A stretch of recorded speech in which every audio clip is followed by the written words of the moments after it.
welcome back to the Kneady Homesteader Channel, you guys. And today we are canning pumpkin.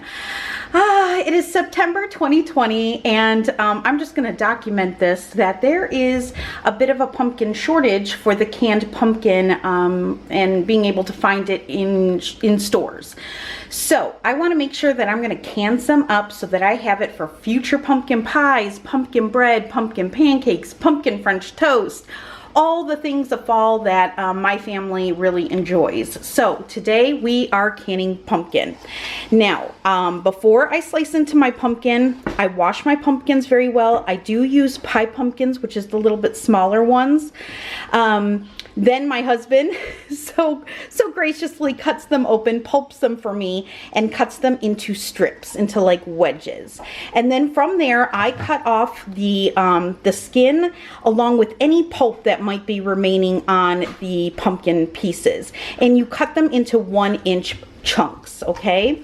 So that's what we have here. Now, before I go ahead and can this, I'm gonna give this a nice good final rinse in my sink with some cold water, and then we're gonna take this over to a pot of boiling water here. So I'm gonna dump those in this pot. I'm gonna make sure that all of the pumpkin is well covered. Bring this back up to a boil, cover it, and then I'm going to blanch these for 2 minutes, okay? You don't want to skip that step. It's really important. Okay, so then we're gonna put these in jars. So I have over here, I've got about 8, I think I have 8 in here, 8 wide mouth pint jars. I'm hoping for 6. If I get 8, I'll be extremely happy. I'm probably gonna can pumpkin at least another 1 or 2 times before the season's over. But I put them in a sink of hot soapy water because no matter, even if they're on my shelf and they're nice and clean and ready to go, I always wash my jars before I can in them, just in case it has any dust on it, anything. I just want to make sure that they're perfectly clean. Over here I have a pot of hot water with my lids and my rings in them. Make sure that you wash your lids when they're new. You don't want any manufacturing debris on there or any kind of dust or anything. You want to make sure that those are nice and clean too, because it's going to be touching your food, right? So a question that I got a lot on my celery video is why I don't use the blanching water. So after I'm done blanching my pumpkin, I'm going to go ahead and strain it and then put it in a bowl, and then we're going to can from it. And then I'm going to fill my jars with clean boiled water from my kettle.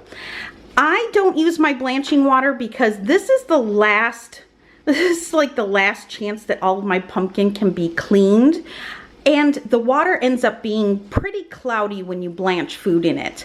I know many people do use their blanching water, and you can do that if you choose to. I choose not to. I don't like cloudy jars, and I don't like taking any risks. So I like to fill my jars with freshly boiled clean water from my kettle. But you do what you're comfortable with. You know, you're feeding your family. This is your food in jars. I'm just explaining why I don't use the blanching water because I got a lot of questions on that. Hot canner, I have hot water in there. That is on a low simmer so that water stays nice and hot as I prep everything. So what I'm going to do is I'm going to give this a final rinse in the sink with cold water, and then we're going to get it into the hot pot there. We're going to cover it, bring it back up to a boil, blanch it for 2 minutes, and then we'll be ready to can. Okay, I have my pumpkin in there. Now I'm going to bring this up to a boil, and when it comes to a boil, I will put my timer on for 2 minutes. So we are filling up our jars, and you want to kind of get them in there as best as you can. Now, you don't want these to turn to mush, but they will be soft, okay? So get them in 1-inch headspace. I do not overpack them, okay? And then we're gonna go ahead and fill this to 1-inch headspace. We're gonna debubble all the way around.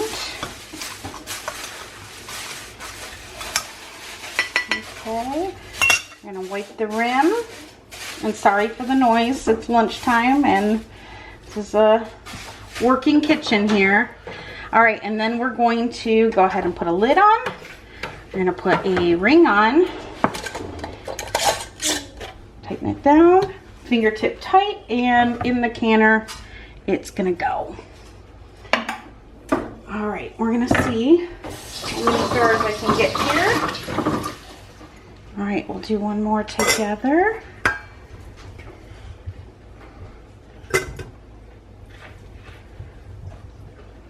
Okay.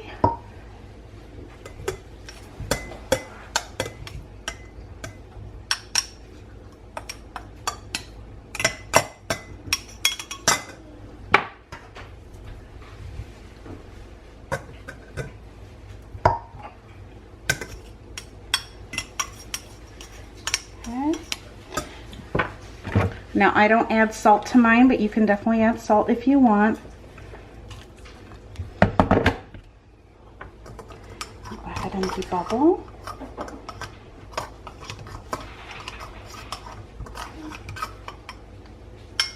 Okay. Go ahead and wipe the rim with some vinegar.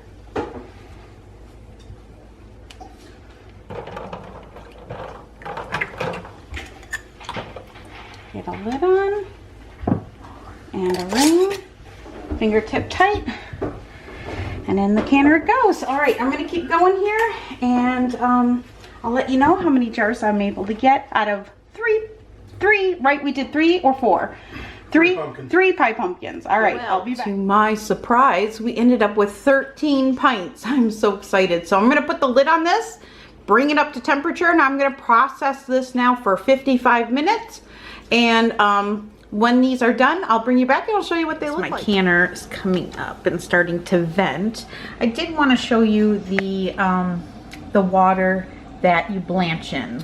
So if you can see in here, it's pretty murky, and you can also see that there's a lot of, you know, pieces of pumpkin in here, you know. So this is why I don't like to you know, fill my jars with it. I just wanted to answer that question because I was getting that question a lot. You can if you want to, I just choose not to. All right, guys, so I will be back when these come out of the canner. All right, now we're ready to pull these pretties out of the canner.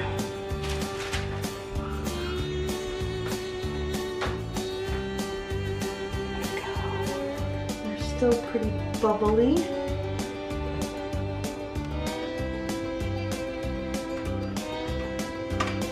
And these are going to make fantastic pumpkin pies come Thanksgiving.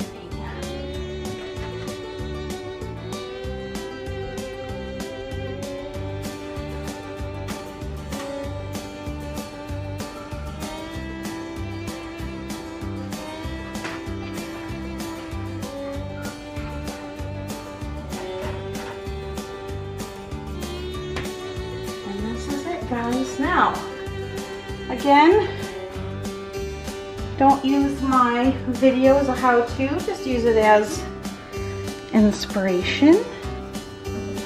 And let me know down in the comment section if you plan on canning pumpkin. And of course, I know I'm going to get this question. Pumpkin can only be pressure canned because it is low acid. So there is that. All right, headspace looks beautiful on those, and I am a happy girl to get these up in my pantry. You know, you guys, I'm sitting here editing and I realized I must have shut off the camera when I was saying goodbye to you guys. So here's my goodbye. I hope you guys enjoyed this video. I hope it inspires you to give pumpkin a try.